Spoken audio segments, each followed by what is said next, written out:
So, ayan nga guys, maaga na naman tayong tinanghali ng gising. Una ko nga palang chinecheck yung mga isda akong alaga pagkagising ko.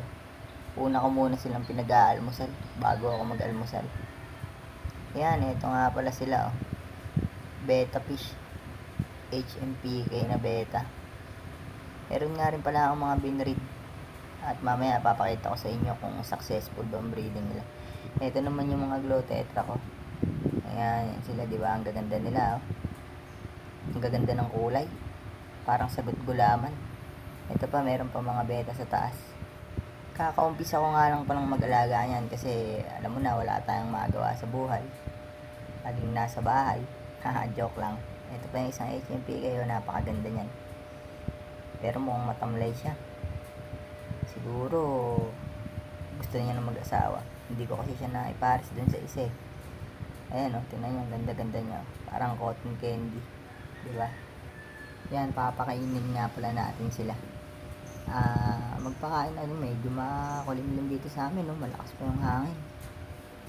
Ayan o, tingnan nyo guys. Tara, tingnan natin sa labas. Yan yung paligid namin. Ayan, medyo malakas na hangin. Ilang tao. Sa loob na lang. Ayan guys. Late lang yung ano ko eh. Nag-uumpisa pa lang ako kaya konti pa lang sila. Gusto kong paramihin. Ayan nga pala yung isang pairing, oh. Ayan, nagpe-pair ako dyan. Susubukan ko din silang i-breed. Ayan, dalawa yan. HMPK din yan parehas. Tapos ito yung pagkain. Yan pinapakain ko sa beta. Alam niyo kung ano yan? Egg yolk yan na binilad. Gustong gusto naman nila para masustansya din yung pagkain nila. Yan nga mga nasa takip na yan. Ito naman para sa glowing tetra. Yan yung pakain ko. Tara, pakainin natin sila. Tingnan nyo guys. Ayan. Tapos yung ice cream na yun, yung nakatakip, ayan, binread ko sila. 3 days na nila eh. Kung nakita nyo yung nakatakip na lalagyan ng ice cream, isda pa rin ang laman yan. Kahit sarap, isda din naman laman yan. Lagi tayo may scam yan. Akala natin ice cream pag bukas tilapia. Yung sa akin naman beta, ayun pa yung isa. Ayan, pakainin natin to kung gutom na. 2 beses ko nga pala pakainin yung glowing tetra. Tapos yung mga beta ko 3 beses. Live food sa umaga. Tapos feeds na lang sa tanghali tsaka gabi. After ko silang pakainin, pinag-preparing ko para madaling mag-dissolve yung pagkain nila sa katawan. Ayan, di ba? Ang gaganda yung mga glowing tetra. Oh, nakakatanggal talaga ng stress. Ayan, yan yung mga binread ko. Mamaya papakita ko sa inyo kung successful ba yung breeding yan. Unahin natin itong taas. Ito, 2 days pa lang sila eh. Nung pairing ko sila ng 1 day, then pinagsama ko sila 2 days na ngayon. Ayun, oh, may bubble nest. May bubble nest naman. Siguro successful naman to. Sana magiging successful, pero nagliligawan pa sila eh. Tatakbuhan pa.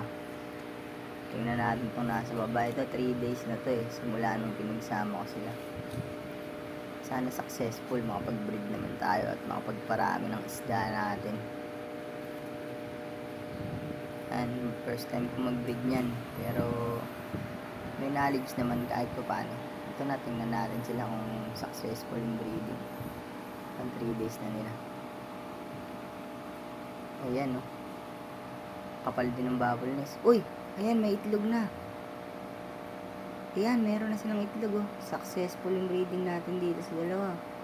Pero mukhang hindi pa sila tapos kasi nasa ilalim pa sila ng nest. Nakikita nyo guys yung itlog. Ayun siya, isusum ko. Makikita nyo, siguro makita nyo yung mga yung puti-puti na maliliit. Yan yung egg nila. Ayan, oh.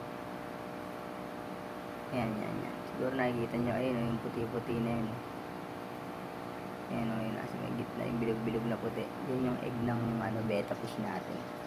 Successful yung breeding nito. So meron na tayong breeder. Ayan, tatabi na natin sila as breeder natin. So ayan, update ko kayo kung mapipisa yung itlog. Papakita ko sa inyo yung mga fry.